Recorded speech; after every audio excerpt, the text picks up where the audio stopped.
The glory of humanity is the differentiation, individuality of each person, and the fact that each individual is unique and irreplaceable, which makes each individual precious. I'd like to talk to you this afternoon about two classes of Americans, and it may not be the two classes you think of, but nonetheless, there are two distinct classes in America, and we have to break up. You don't get freedom peacefully. Anyone who is depriving you of freedom isn't deserving of a peaceful approach. We declare our right on this earth to be a man, to be a human being, to be respected as a human being, to be given the rights of a human being by any means necessary. Welcome to the Unrestrained Thoughts Podcast, a Utah-based program that focuses on ideas, politics, culture, and the current events going on in the world around us, whether locally or globally. I'm your host, David Iglesias.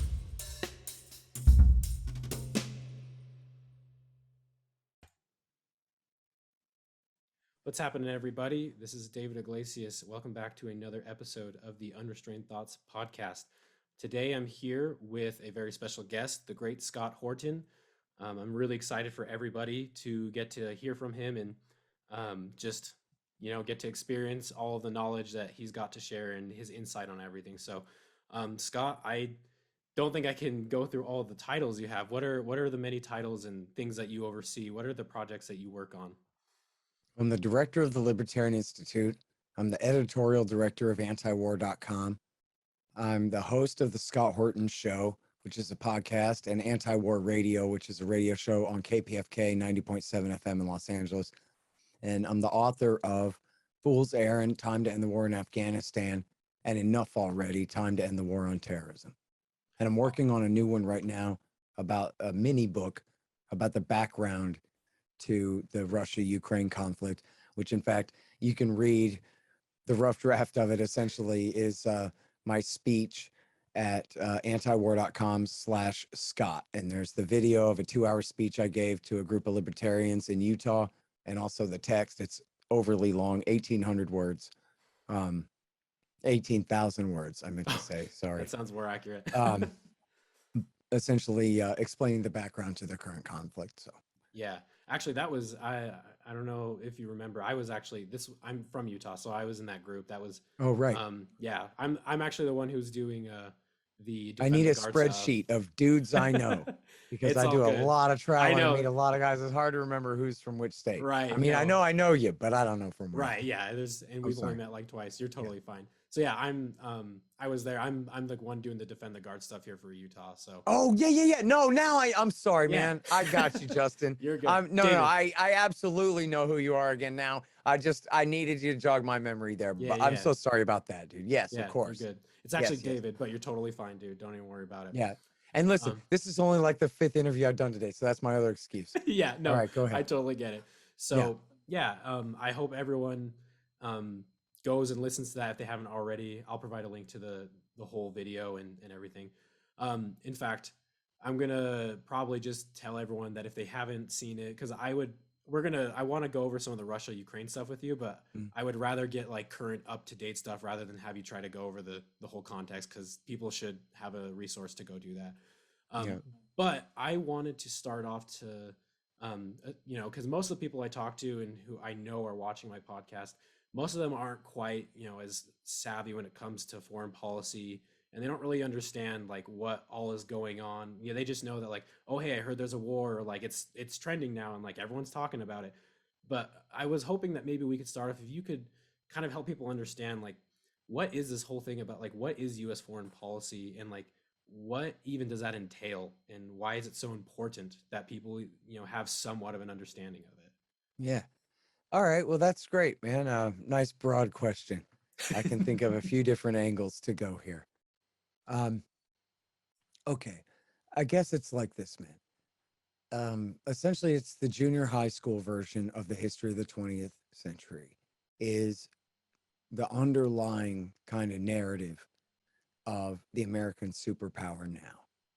So the way the story went was America joined World War I, but too late. We should have got in sooner and helped the good guys win sooner, maybe, or Maybe not if that, at least we definitely should have joined in the Versailles Treaty and joined the League of Nations and ratified the League of Nations, and we could have created the original UN and solved all our problems, and then there never would have been Hitler. And so it was the failure of America to stay engaged or even to try to commit itself to be the dominant force in Europe that created Hitler and World War II. Now, that's mostly a bunch of crap, right? The real answer is that American intervention in World War I is what prolonged the war in Russia, including direct bribes from Woodrow Wilson to the interim coup government of Kerensky to keep him in the war, which, the communists really overthrew him and got away with it for the same reason that the original revolution had been able to overthrow the Tsar. The people wanted an end to the war, and that was it.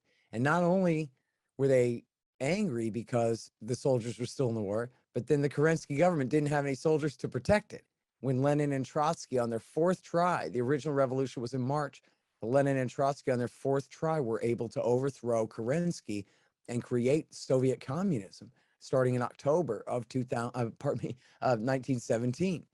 And so our intervention in the war really allowed for the circumstances which otherwise would not have worked out for the communist Soviet Union to even be created. And then, as everybody learns, even in junior high school, the Versailles Treaty was so vindictive. They always kind of leave out the British and French were in no position to dictate these kind of harsh terms to the Germans, except for the fact that America got in the war, and America tilted the balance in the war so far in favor of the British and French that they were able to force the Germans to sign this treaty.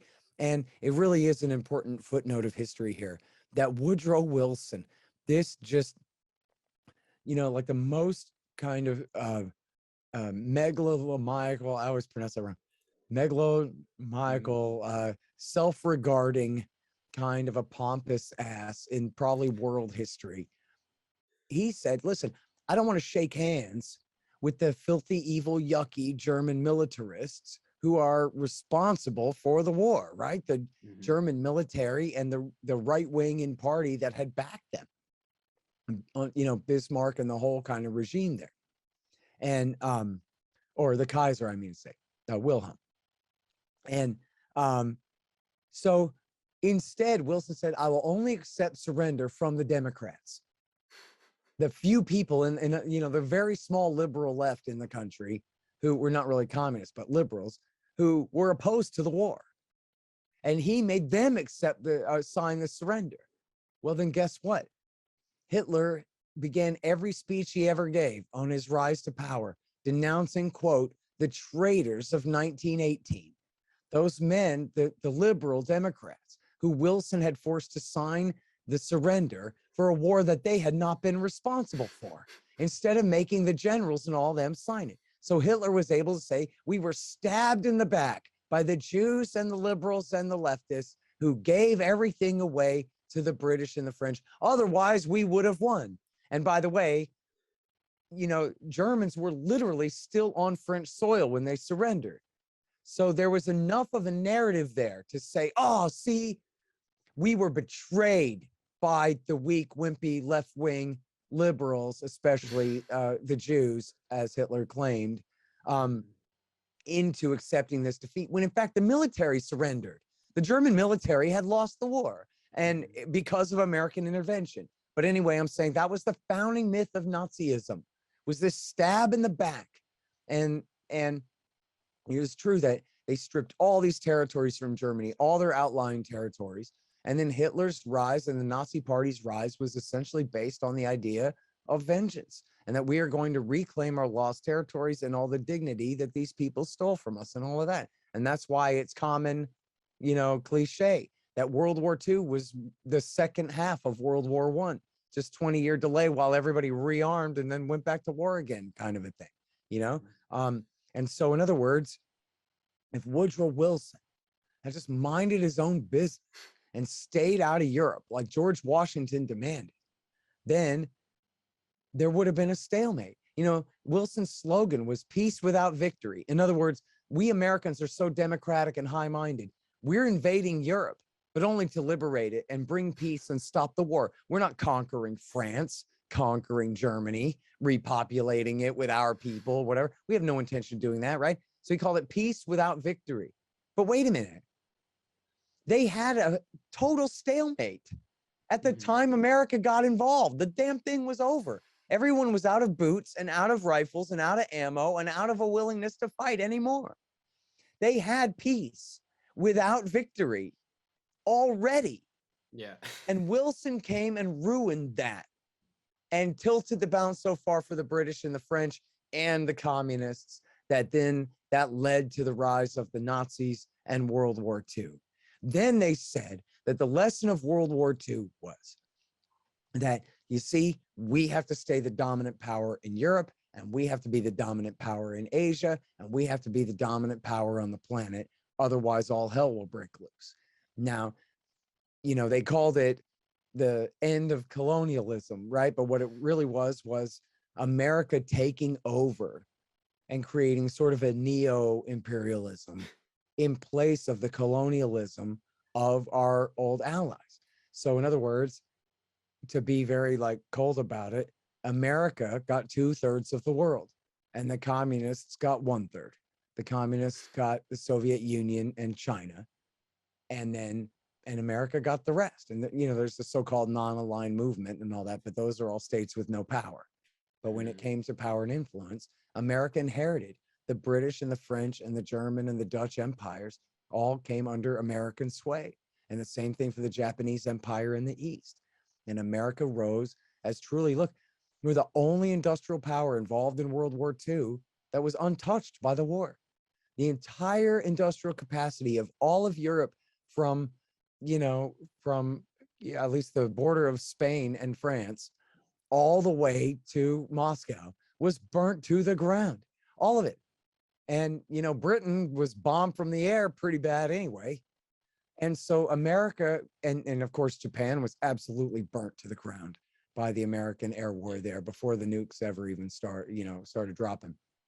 And so America inherited, not only had this massive industrial capacity, but in relative terms to the rest of the planet Earth, had all of the power.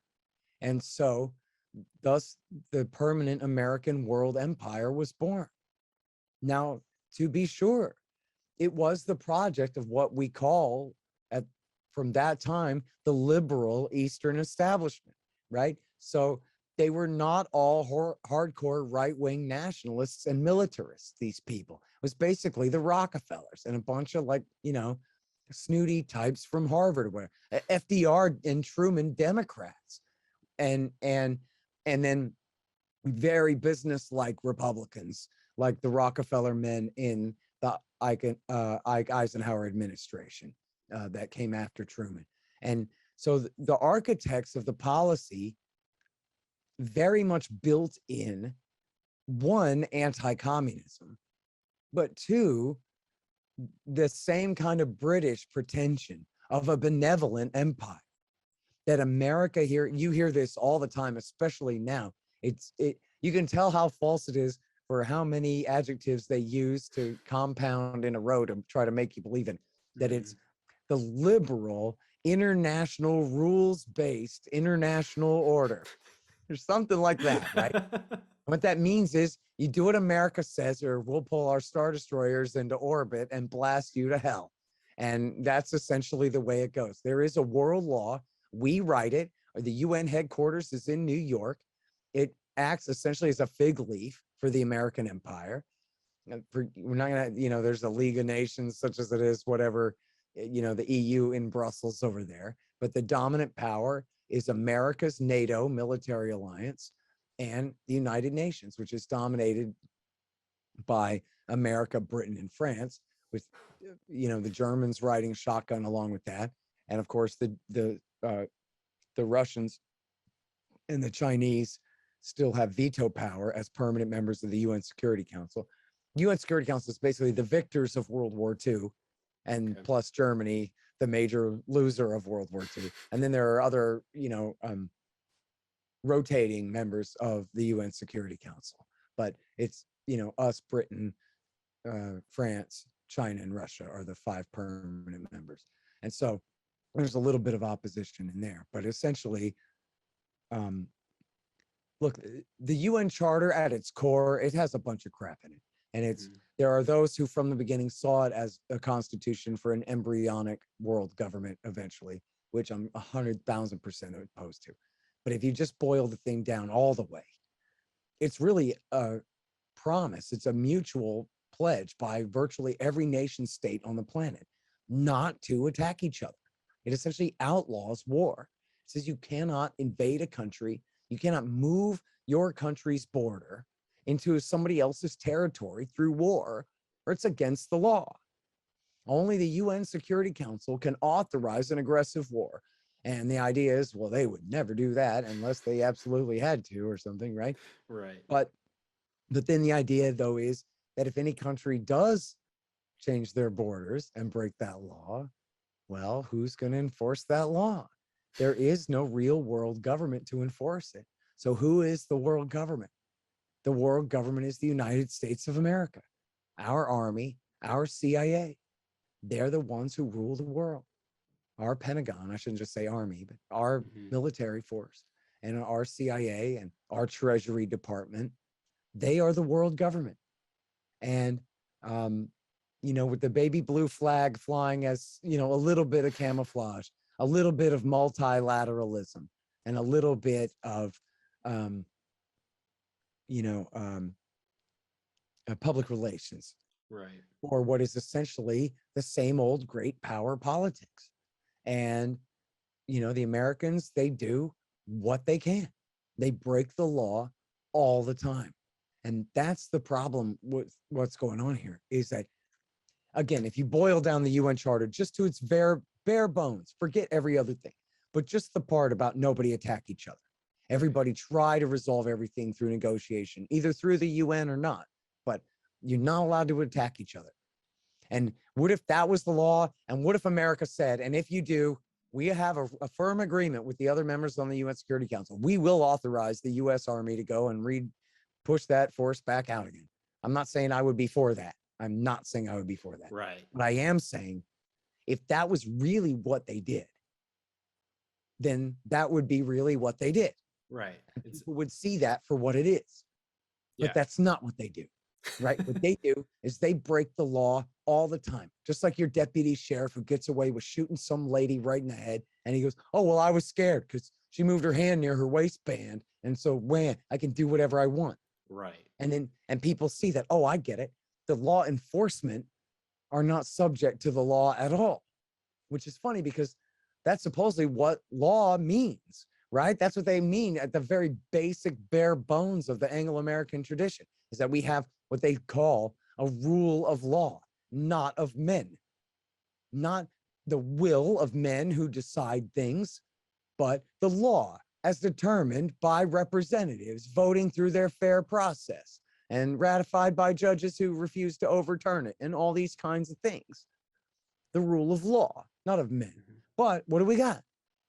We got great power politics. We got a baby blue flag wrapped around a mailed fist. And the Americans, they lie and they cheat and they steal and they break the law and they take advantage all the time. And why? It's because they're the superpower. Yeah, it's because and so they do because they can. Now listen, let me clarify here for your audience. I'm a Texan and I'm an American, but that doesn't mean that Bill Clinton and George W. Bush and Barack Obama and Donald Trump and Joe Biden, of all people, make good decisions. They don't. You can take for one example, the case of our war in Ukraine that's going on right now, which is a proxy war between the United States and Russia, right on Russia's border. The same guy who set us on that path, Bill Clinton, is the same guy who provoked the September 11th attack by occupying bases in Saudi Arabia and using them to bomb and blockade Iraq for 8 years straight. Which was the number one primary motivating factor in Al-Qaeda, these disparate groups joining together with bin Laden and with the Egyptian Islamic Jihad guys to decide to target the United States of America, right? The same guy who made the bad decision to stay in Saudi is the same guy who said, yeah, we'll just expand our NATO military alliance right up to Russia's doorstep. And then W. Bush, that brilliant strategic genius, agreed, with Bill Clinton, Jeffrey Epstein's friend. Yep. Bill Clinton, the butcher of Waco. Bill Clinton, the man who savagely raped Juanita Broderick and bit her on the face like some kind of animal in the year 1978. That guy said, yeah, you know what we'll do? We'll just expand NATO into Eastern Europe. And I'll give you a quote here from Bill Clinton's right-hand man, Strobe Talbot. He was Bill Clinton's roommate at Oxford when they were Cecil Rhodes Scholars, okay? And he became Bill Clinton's national security advisor.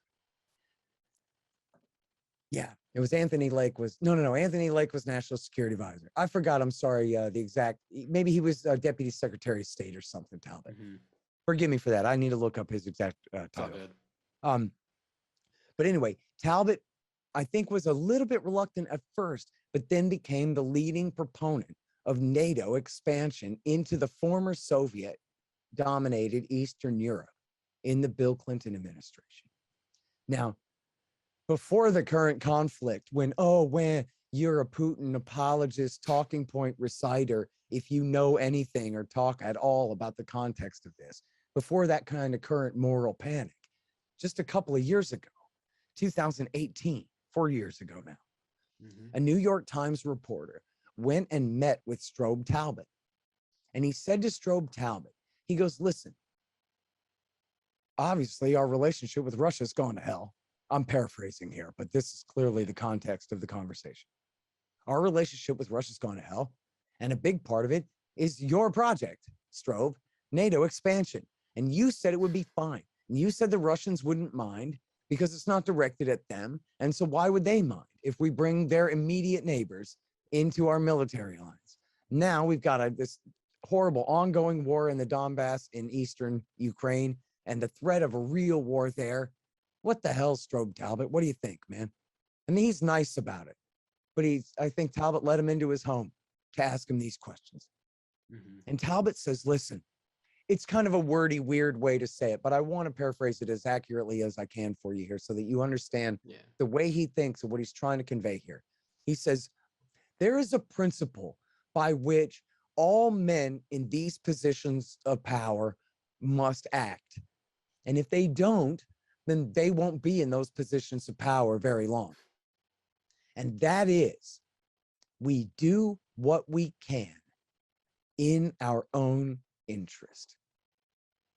Okay? Now, this is supposedly rule number one of foreign policy school at Georgetown or Harvard, is nation states do what they can in their own interest, right? Now, in this case, we're talking about the American world superpower after the Soviet Union entirely ceased to exist. So we can do anything that we want, right? We have. We do what we can. That's a pretty sky's the limit kind of a thing, right? We do what we can in our own interest. In this case, he's talking about expanding our military alliance into the former Warsaw Pact states, and then eventually even including, not on his watch, but same project later, eventually even including the former Soviet republics right on their border, right? But then Talbot elaborates, kind of muses to himself and asks a rhetorical question. And he says, now looking back on it, should we have had, I'm almost certain this is his exact words here. He says, should we have had a higher, wiser conception of our national interest rather than like a lower, shorter one or short-term one, something like that? Yeah. Okay. So in other words, he's second guessing now. He's agreeing with the reporter that, geez, now that I look back on it, obviously principle number one of being in power in foreign policy is you do what you can in your own interest. Now, part two, should we have had a wiser and higher definition of what our interests are? Brackets, say, for example, making sure that we keep an open and happy and friendly partnership with Russia from now until the end of eternity, since each of us are holding on to 6,000 hydrogen bombs, and that all of humanity is depending on our peaceful relationship with them for the indefinite future. We're talking just 25 years ago here, okay? We're not talking about back in the days of black and white TV. We're talking about the late 1990s, the second half of the Bill Clinton administration, okay?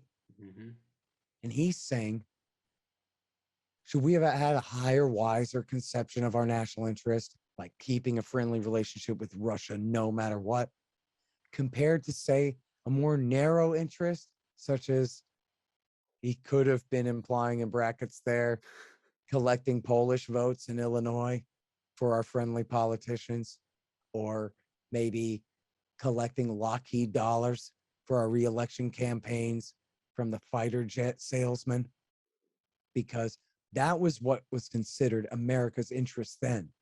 Yeah, we'll get rid of a lot of fighter jets. Of course, these Eastern European countries can't afford fighter jets. The American people have to pick up the tab for them anyway. Nobody's making money off of this except Lockheed, not our nation. It doesn't serve our interest at all. And so I think that's the way to analyze this, right? Is that you have essentially, you have a Washington, D.C. full of Strobe Talbots as far as like the liberal side of the international consensus. And then on the right side of the the foreign policy establishment consensus are the neoconservatives. So people like libertarians and paleo-conservatives who are non-interventionists, we don't really have a seat at the table. And leftists who really hate war and empire, real progressives, they don't really have a seat at the table either. Instead, you have the Project for a New American Century, which was founded by Robert Kagan, Bill Kristol's, famous writing partner, neoconservative theoretician. Well, that's the Republicans' think tank in the lead up to the W. Bush administration, who got us into war with Iraq. That's who that is. PNAC, the Project for a New American Century.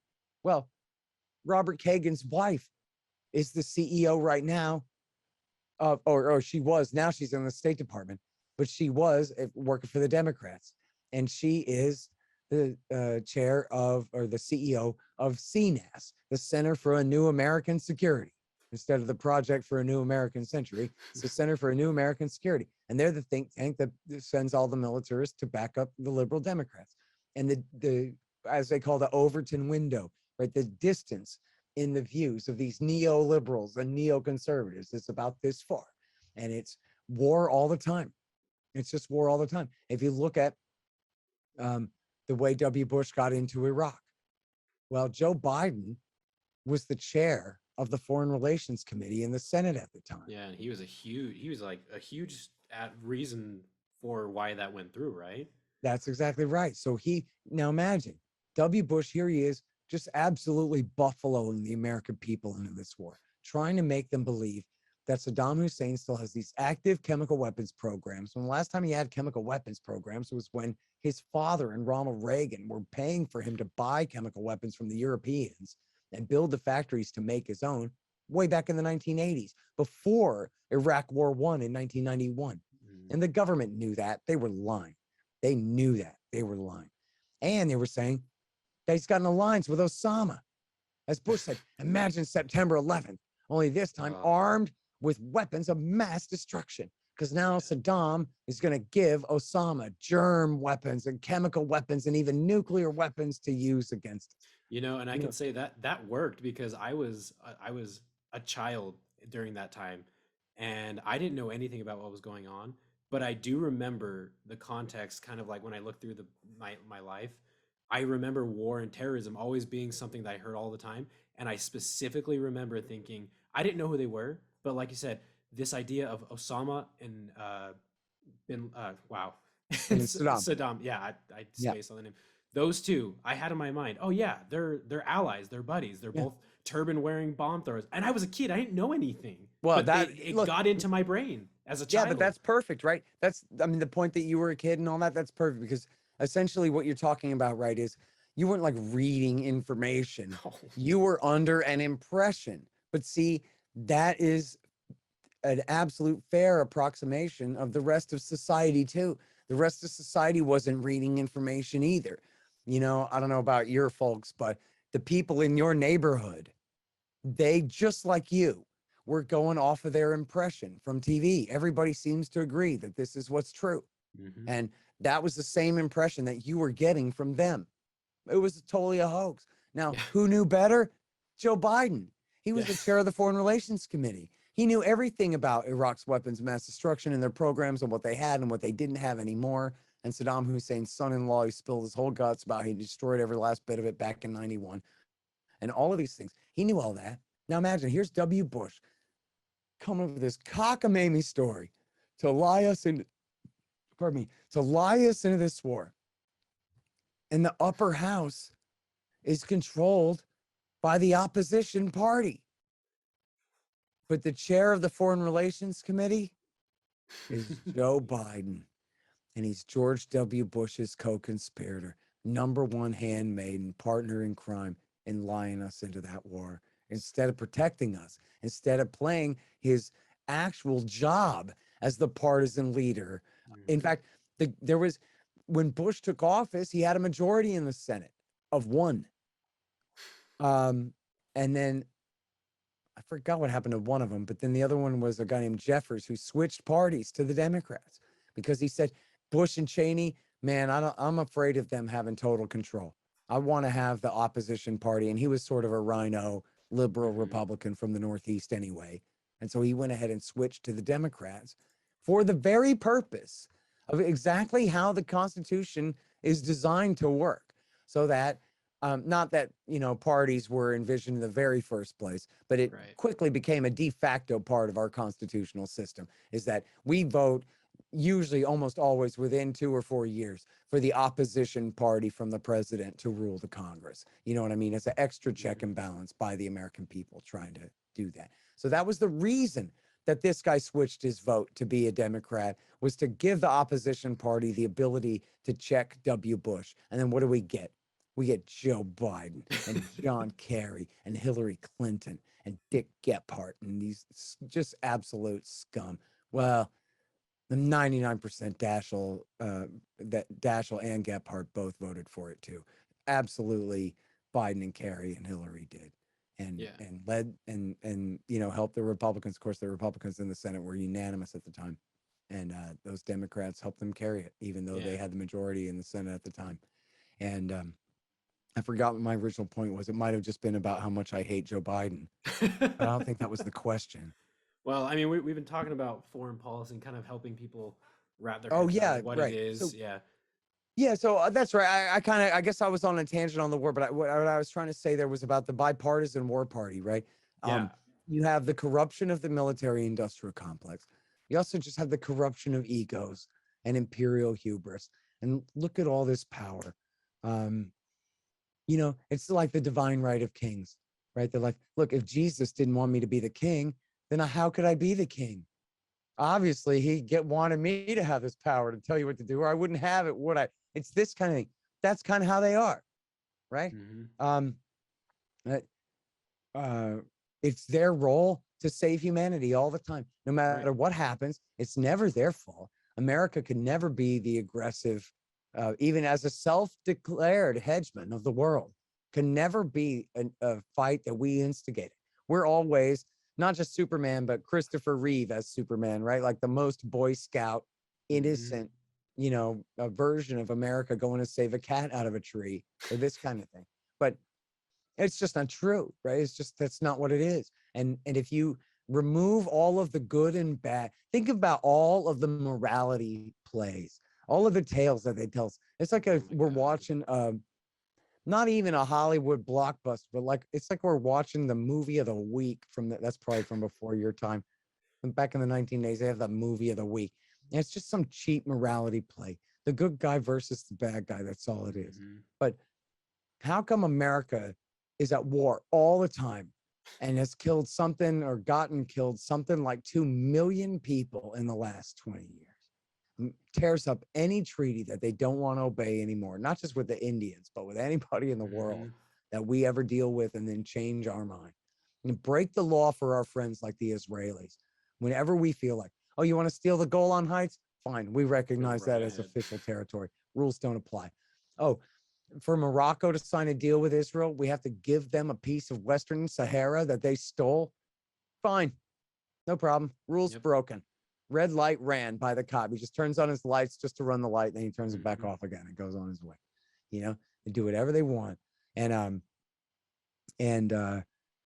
Oh man, I'm sorry, I got lost on that tangent about good. letting the Israelis get away with whatever they want, and breaking the law, but the arrogance, right, is that their conviction that they're always on the side of morality, even when they're torturing people to death.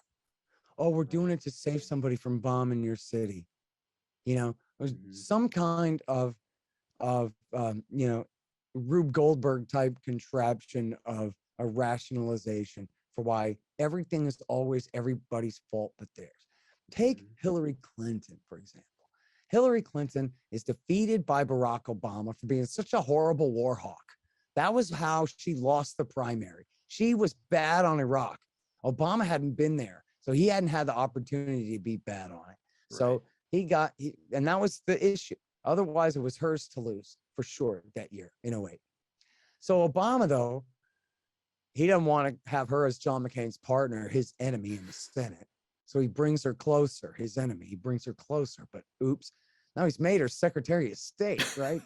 Now she has all this power.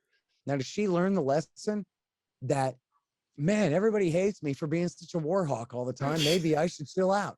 No, she is still absolutely convinced that as a Democrat, and especially a woman, that she has to be the most belligerent war hawk in all of Washington, D.C. That's how to get bipartisan support from the likes of Robert Kagan, Victoria Nuland's husband. See, that's a good kind of crossover. That just shows Republicans really like war, and that's how I'll win my majority, is I'll have the Democrats and I'll have some Republican crossvoters too, because they love war so much. Now, she's just living in the past. She's just living in her fantasy. She had just gotten creamed for being a hawk.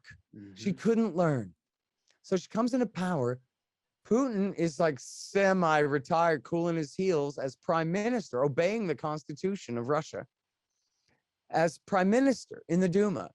And he's got, his right-hand Smithers, his guy is Dmitry Medvedev, is sitting in for Putin as president, right? Well, Hillary convinces first she starts off with a big red reset button. Remember that? Here, Dmitry, let's both hit the big red reset button together, and we'll pretend that all the kind of harsh feelings and harsh words that came from Dick Cheney and Vladimir Putin giving each other opposing speeches in Vilnius and in Bucharest or Budapest. Budapest. In order to, let's put that behind us. And she brought out a big plastic yellow thing with a big red button on top. And it said reset in Russian, but they spelled it wrong. It said something else silly that was like a gaffe. Oh, no. It was supposed to say reset. And she had, I guess Sergei Lavrov was still working for the guy and had him hit the button, right? But then she was determined, because she was such a hawk, and she was just absolutely convicted of the idea that she had to have a military victory to stand on to run for president in 2016. And that was her primary motive for pushing us into war in Libya. Well, to get us to go to war in Libya, Obama, I guess, I'd have to go back, but I guess he had insisted, now listen, you're going to have to figure out how to get a UN resolution through to do this. I think they got the Chinese and the Russians both to abstain. And they got the Russians to abstain because, see, if they vote no, that's a veto, right? It's not just majority rules. A no vote kills it on the Security Council. So in order to get the Russians to not kill it, she lied to Dmitry Medvedev. And she told him, listen, we're just doing a no-fly zone over Benghazi to prevent Gaddafi from killing everybody in the city of Benghazi, which was a total hoax anyway. I mean, you look at Bill Clinton pretending that Milosevic had killed 100,000 Kosovars. Well, Obama and Hillary were just pretending that Gaddafi was gonna kill hundreds of thousands of people if we gave them the chance to, which is just completely stupid. I mean, the fact that they were able to start a war on that, I'm sorry, don't get me started. But the point is this: she humiliated Medvedev because what'd she do with that UN resolution? She ignored the written word of it completely. And as soon as they launched the war, it was clear within days they're going all the way to Tripoli, regime change against Gaddafi, which was not in the deal. She had promised explicitly opposite of that. So she made an absolute chump out of the guy who came in to sit in for Vladimir Putin for 8 or 10 years, or whatever the 2 terms were going to be. Instead, Vladimir Putin came back after just 1 term and said, apparently, this country can't run itself without me. You want it done right, you do it yourself, kind of thing. And he went ahead and came back, and Medvedev was discredited. He's still on Putin's team, but that was so. In other words, you can sit here and say that when I look at pictures of Vladimir Putin, he looks really mean, and he looks just like a character that plays a bad guy in a movie, or It's got the something. name too. Yeah, Putin, Vladimir, dangerous. Yeah. Or you could just say, look, here's a guy who's been in power essentially for 20 years, and he hadn't invaded Ukraine this whole time. Right. Here's a guy who's been in power for 20 years. George W. Bush said, I looked into the man's soul. He's a good man. He's a decent man. And we can work together. Hillary Clinton, again, did the reset button, not with him, but with his right-hand man, Lavrov, and his right-hand man, Medvedev, and said, we got to figure out a way to get along with Russia. In fact, you know what Hillary Clinton thought? She thought the same thing that Donald Trump thought. We ought to be befriending Russia so that we can pivot to China. I really need to write this in my notes to make that point in my new little book. Hillary's reset was really about China. She had written this giant thing about in foreign policy. I forget the name of it now. I'm very sorry about that. It was about the pivot to China. If you just search Hillary Clinton foreign policy pivot to China, it'll come right up. I'm not sure if the word pivot is in there anywhere, but it'll come up because so many people called it that while linking to it. Google knows, Okay. You'll find it. So she, in other words, had Trump's same policy. And, Trump said, and he should have said this loud and clear all along, it might have finally gotten through to some people. And I'm not saying I agree with him on this, but I'm just saying, I'm writing as I'm blabbing to you. No here. worries. That he said, look, I met with Henry Kissinger. And I said to Henry Kissinger, and look, Donald Trump is not the most savvy strategist in the world, but he's not a complete idiot or anything. He said to Kissinger, hey, don't you agree with me that we ought to get along with Russia so that we can use them to tilt against China? Because they're the real bad guy and the real threat.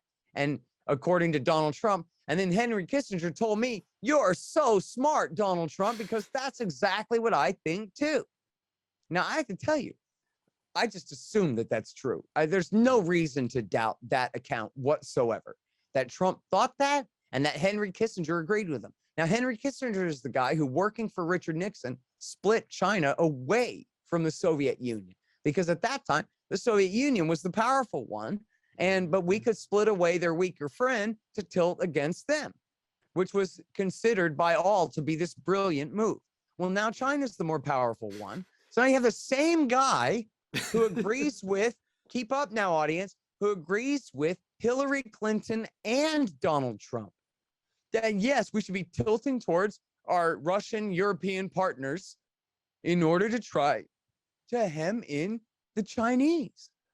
That was Hillary's plan. That's why Hillary wanted a reset, and that's why she wanted to pivot to China. Well, Donald Trump comes in. Now, first of all, she's humiliated on her Russia policy, of course, and didn't get the reset because she's the one who ruined it. Donald Trump comes in, and he got WikiLeaks putting out all these emails, making her look bad. And he got Donald Trump blabbing way too much about how, yeah, what's wrong with Russia anyway? So much so that he hands her this narrative. And Hillary and her team invented the Russiagate hoax in order to change the subject from her emails to the claim that Russia had leaked the emails. And that since Donald Trump loves Russia so much, They did it because they were trying to rig the election for Donald Trump.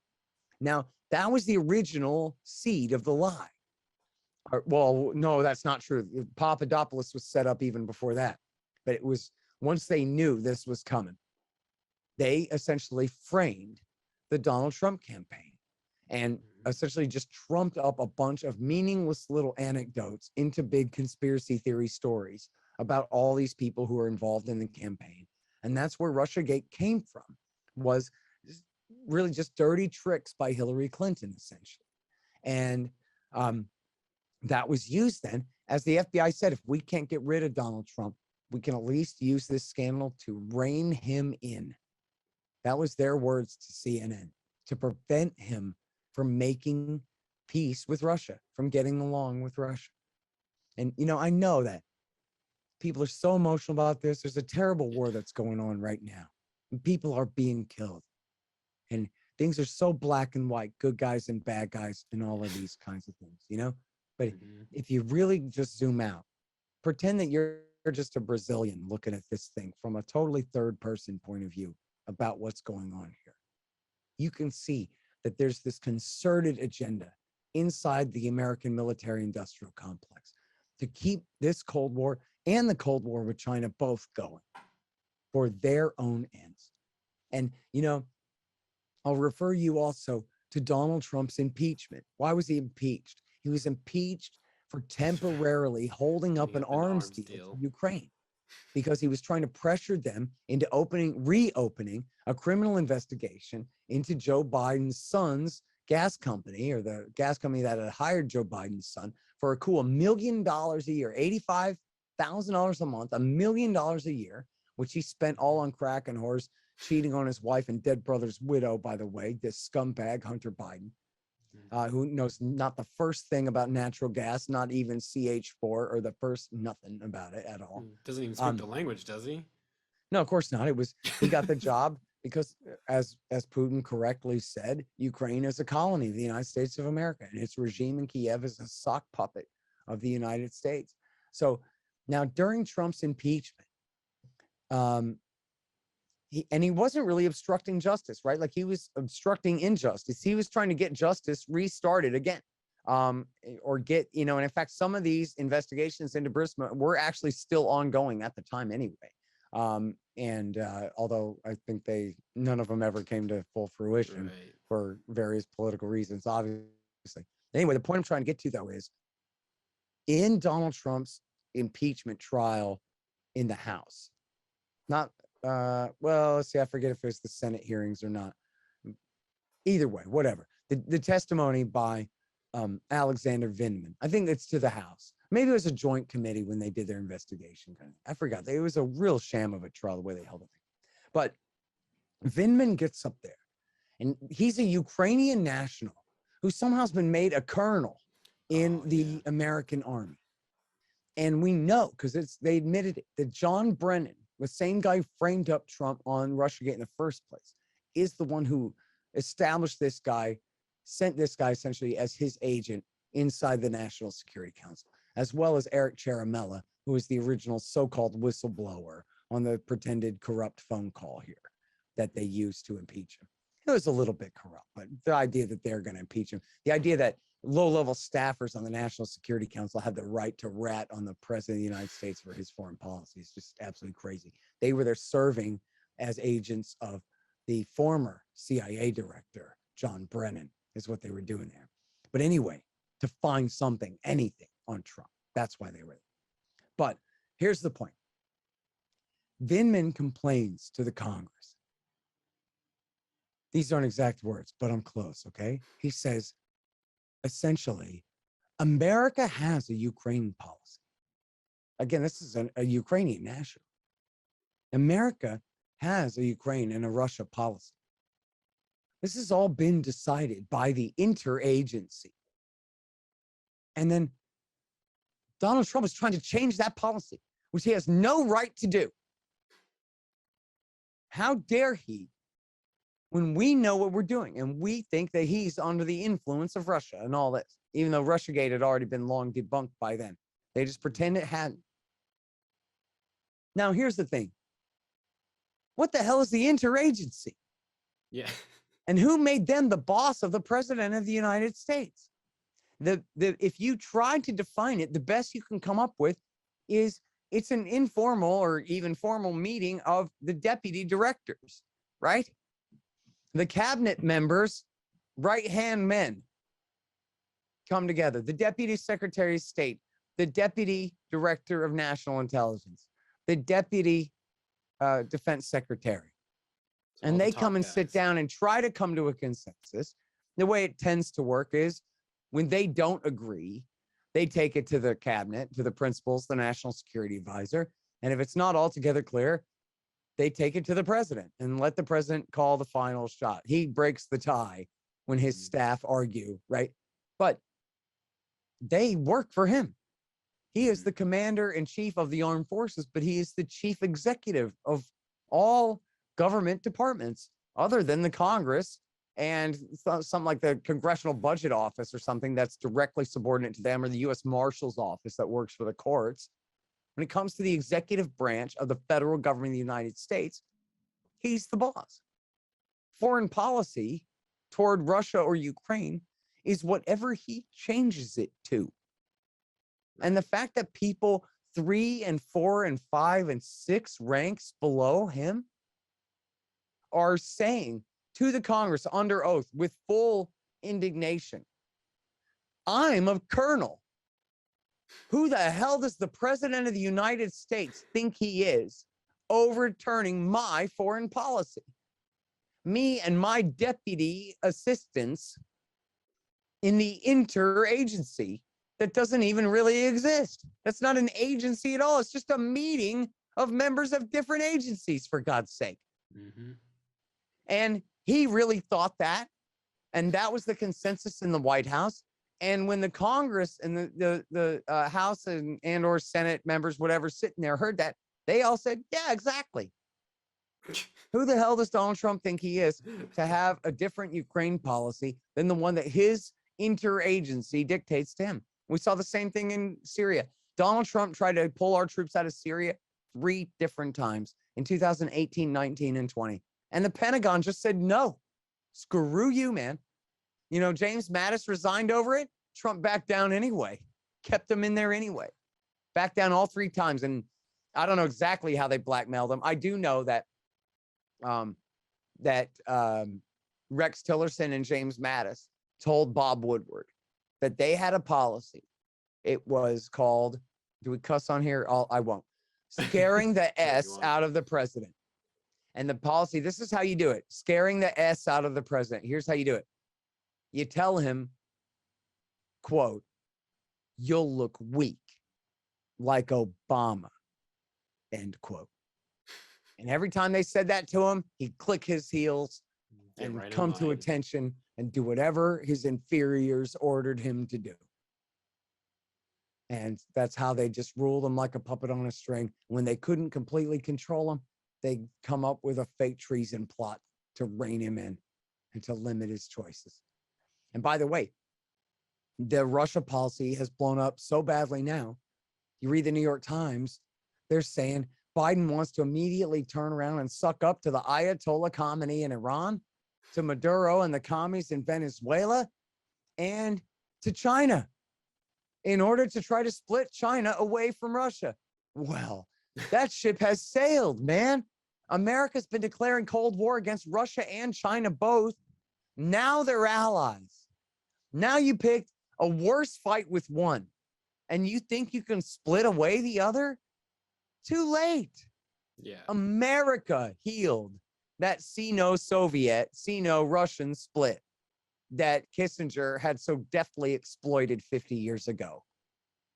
And Joe Biden has got to be the least competent president since Donald Trump and George W. Bush and Barack Obama and Bill Clinton.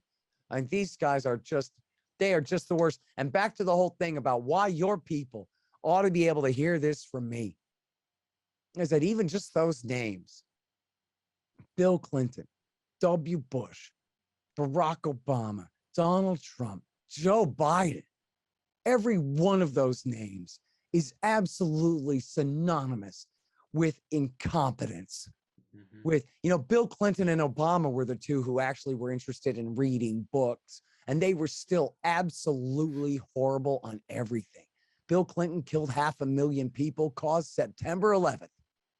Barack Obama killed 1 million people and committed the high treason that led to the rise of the caliphate and led to a war on Russia's western border.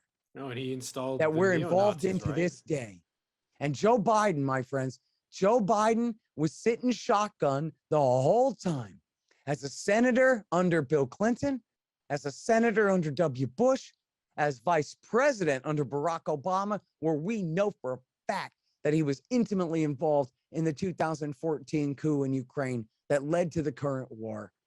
And then now as president of the United States, the only time he wasn't in charge of this policy was when he was out for 4 years during Donald Trump. And yet, even then, as we just talked about, Donald Trump was impeached over a scandal revolving around Joe Biden's son's corruption.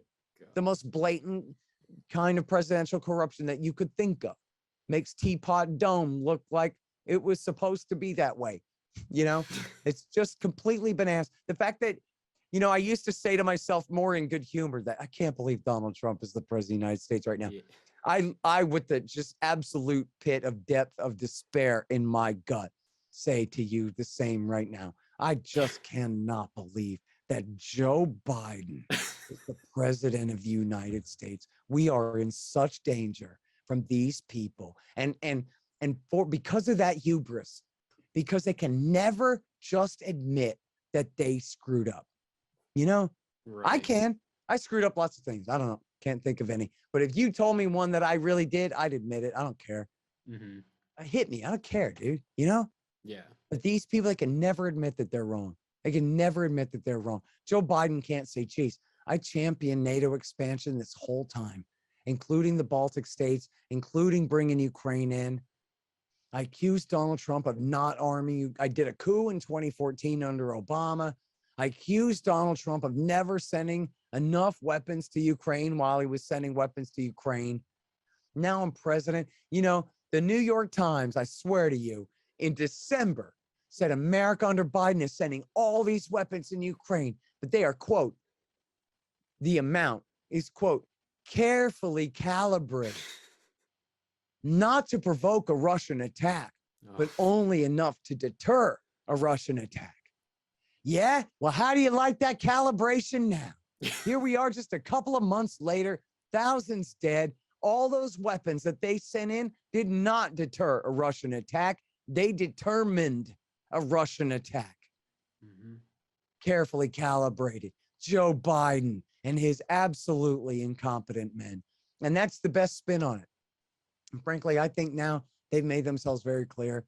Whether this truly was plan A or plan B, now that the war is on, I think it's clear that they want to drag it on as long as they can, to bleed the Russians, to make it expensive for them in terms of lives lost and dollars wasted on the war, to bog them down, to give them their own Afghanistan again, like we did under Ronald Reagan in the 80s. Hillary Clinton was on MSNBC and she said that, and she goes, now there were some unintended consequences from that. But anyway, it worked so well, and we ought to keep doing it. We ought to do this here, and we ought to arm these guys. Now, obviously, Ukraine is what,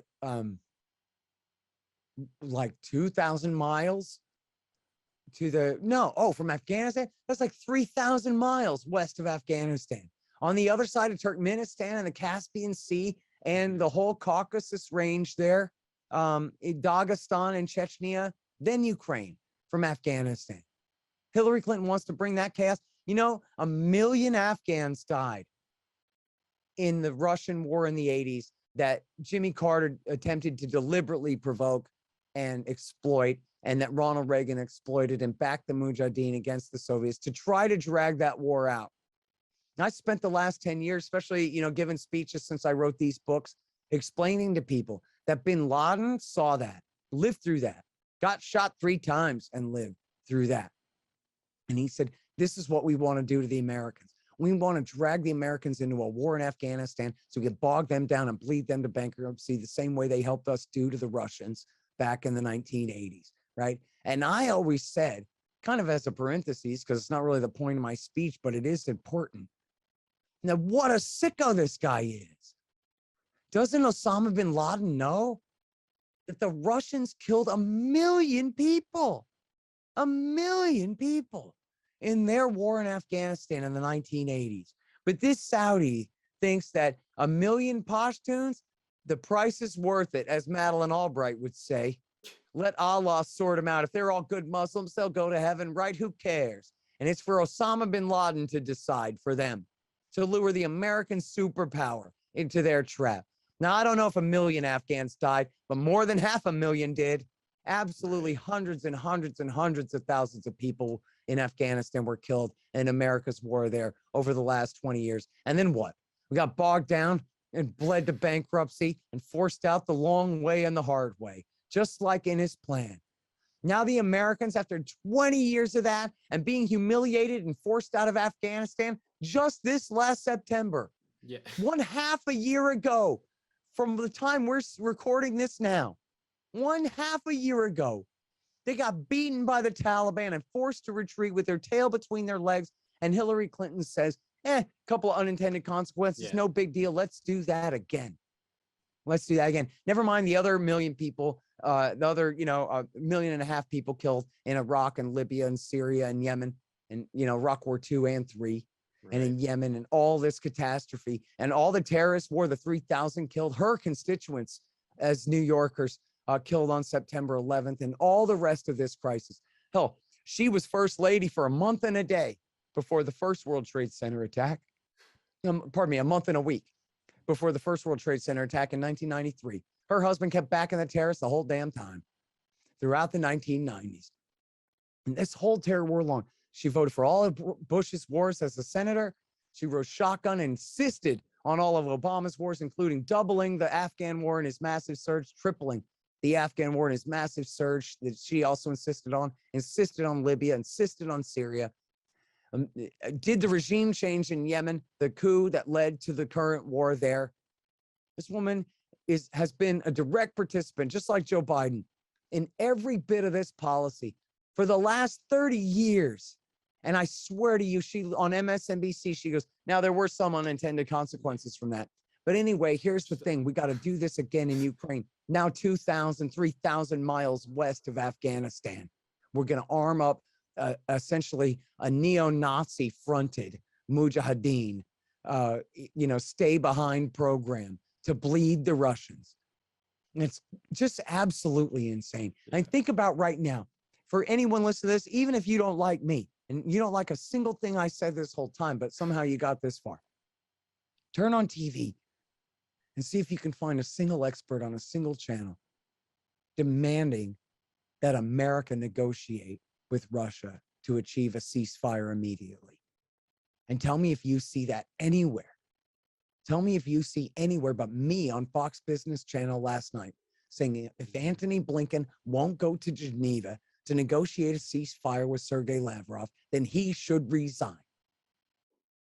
Why in the world is Naftali Bennett, the Prime Minister of Israel, doing all of our shuttle diplomacy? Where is our Secretary of State? We've got the French on the phone begging Putin. The French don't have the power and influence that America has. The French didn't get us into this mess. America did. Antony Blinken should be he should be in Geneva right now. And anyone who thinks that, no, the preferable outcome here would be to prolong the war to hurt Russia, not achieve an absolute, soonest possible case ceasefire to end the killing of this war and ramp these tensions down. I forgot how I began this sentence. Something about how we should absolutely be doing that, and we're not. Yeah. And instead we send Kamala Harris. Huh? Instead we send Kamala Harris. That's right. Yeah, what's she gonna do? she's gonna educate us on how one's a big country, one's a small country, and that's basically a bad thing. And look, my friend Kenny, I really like Kenny. I don't know her personally yet, but I've been on her show many times now. She's been very generous with having me on her show there. But the Fox News party line is that we ought to arm up Ukrainians because of how heroic and brave they are. And here they are fighting for their freedom, from foreign invasion, and how can we not arm them up to resist and protect themselves? But man, that's just asking the wrong question. Right. The question is, how can we not be doing everything we can to negotiate an end to this war right now? When we are right now at the closest we've been to nuclear war with Russia since any time since 1962 in the Cuban Missile Crisis, even though the Soviet evil red commie empire has been gone for 30 years. For 30 years, this last Christmas Day, 2021, was the 30th anniversary of the final dissolution of the Soviet Union. The red flag came down and the red, white, and blue Russian standard went up in its place 30 years ago. And we're closer to nuclear war with them than ever before. And why? Because we have a border dispute, my friend, 5,000 miles east of Washington, D.C. Okay? Yeah. No, That's the bottom line. Americans, everybody listening to this needs to play your own little role in disrupting this consensus. Why should we all, 20 years ago today, everybody listening to this was getting beaten over the head about how they had to support invading Iraq. What do you think? We should just wait around till Iraq attacks us first? They would say. And no, you know what? Now that it's 20 years later, which this is just yesterday to me, so I can promise you it's like this, okay? 20 years later, no one stands by that war. No one. right. Everyone agrees we never should have done that. The justification for it was just a pile of lies. But the pressure campaign, the consensus was this has to be done. Right now, it's the Ukrainian kind of cyan blue and yellow flag, right? Back then, it was the American flag. And this wasn't post-September 11th, okay? It took about 6 months, 8 months to really get the propaganda campaign geared up, really into the summer, to really get the propaganda campaign geared up for Iraq. Now, they were already talking about it. The real, as Andrew Card said, you don't want to debut new products until after Labor Day. And that's why we're waiting till after the 1st of September for our real push to brainwash everybody into supporting this war. He really, explained that Labor Day example and everything.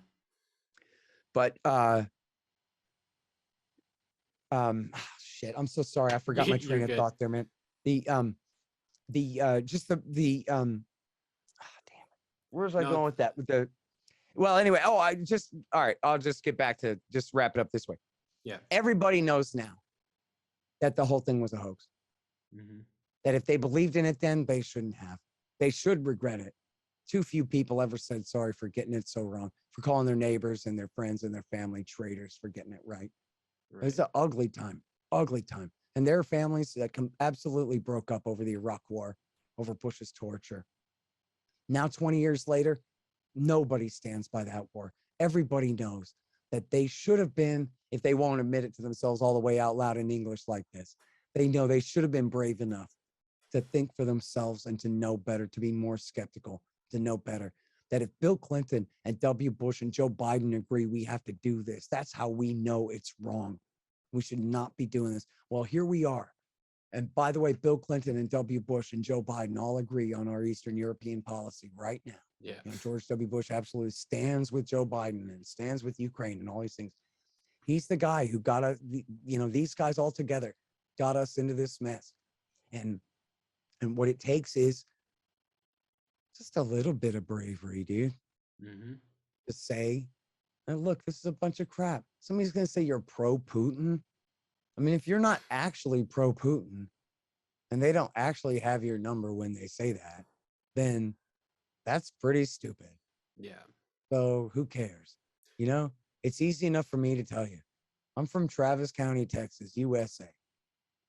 That makes me an American. I don't give a damn for Putin or for Russia, other than I don't want them launching their H-bombs at me. And I don't want my government run by these incompetent, half illiterate losers to get me into a conflict with Russia over, an intervention where we just have no business at all. Right. Yeah. No. And it's Man, we're out of time. I don't want to be I respectful know. of your Sorry, we're time. overtime. No, you're good, man. So, just to wrap up, we're gonna have to do more of these, man, just so I can get other questions in. But so for people who want to follow, obviously most of the news outlets are not going to give you the full context. Just read antiwar.com, man. Perfect. Listen, my guys, Eric Garris, Justin, no, not Justin, he's dead and gone. I meant to say Jason Ditz and Dave DeCamp. They are riding herd on the news for you all day, and they don't get it wrong, man. They just don't. And so that top news section on antiwar.com, that's all you need all day long. And then we have absolutely the best writers. It's myself, Danny Sherson, who was the combat veteran from Iraq War II and Afghanistan, Doug Bandow and Ted Carpenter, the two best guys from Cato's Foreign Policy Department, Pat Buchanan, the great paleo conservative, Ronald Reagan speechwriter, David Stockman, who was Ronald Reagan's budget director before he resigned in disgust over the military budget, but who's also absolutely really great. And Ted Snyder, Ramzi Baroud, the heroic Palestinian refugee, and just, all of the best writers. And, from a foreign policy perspective, we are libertarians. We feature the best liberals and conservatives and whoever else, as long as they're making a good point when it comes to our foreign policy stuff. And I couldn't be prouder to be a part of antiwar.com. I don't take credit for it. I'm the editorial director, but the work is mostly done by everybody else. I'm like Flavor Flav, the hype man, directing your eyeballs over there. That's where the reading gets done and the real knowledge gets absorbed. Yeah, and you're doing great work, all of you guys. I make sure to follow that.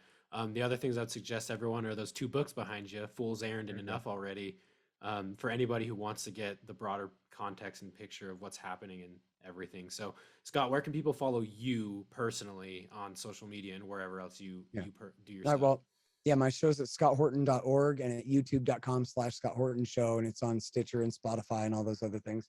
And on Twitter, I'm at Scott Horton Show, and I'm blogging every day at my institute, or should be, at libertarianinstitute.org.